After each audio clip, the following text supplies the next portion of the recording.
আমরা এটাকে কিন্তু দশমিক থেকে বাইনারিতে পরিণত করতেছি। দেখো অঙ্কটা হচ্ছে 340.45, তাই না? আমরা যখন দশমিক থেকে বাইনারিতে পরিণত করব তখন বাইনারির ভিত্তি কত? 2।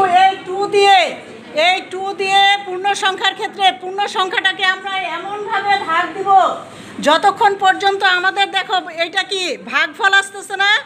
এই যে এগুলো কি ভাগফল না? এই ভাগফল যতক্ষণ না পর্যন্ত 0 হবে ততক্ষণ পর্যন্ত আমরা এটাকে ভাগ দিতেই থাকবো। কতক্ষণ ভাগ দিছি? যতক্ষণ না পর্যন্ত 0 হয়েছে ততক্ষণ ভাগ দিছি। তাহলে আমরা দেখো 2 দিয়ে ভাগ দিয়ে কত হয়েছে? 170। ভাগফল 170 আর ভাগ শেষ কত হয়েছে? 0 হয়েছে। আবার 2 দিয়ে ভাগ দিয়ে 85 দিয়ে আমাদের ভাগ শেষ কত হয়েছে? 0 হয়েছে। আবার আমরা ভাগ দিছি 42, ভাগফল 42 দিয়ে ভাগ শেষ কত হবে? 1 হবে, কারণ 42 দিয়ে কত হয়? 84। তাহলে আমাদের 85 থেকে 84 বাদ দিলে কি থাকতেছে? 1 থাকতেছে। এই 1টা আমরা এখানে লিখছি। আবার 42কে ভাগ দাও, 21 দিয়ে কত হয়? 42। তাহলে আমাদের ভাগশেষ কত থাকতেছে? 0। ভাগশেষ লেখো এদিকে। আবার দেখো 21কে 2 দিয়ে ভাগ দাও, 10 দিয়ে 20, ভাগশেষ কত থাকতেছে? 1। এইভাবে আবার দেখো যখন 2-এ আসছে, দেখো এই যে 5কে যখন ভাগ দিছি 2 দিয়ে কত হয়? 4, ভাগশেষ কত আসছে? 1 লিখছি।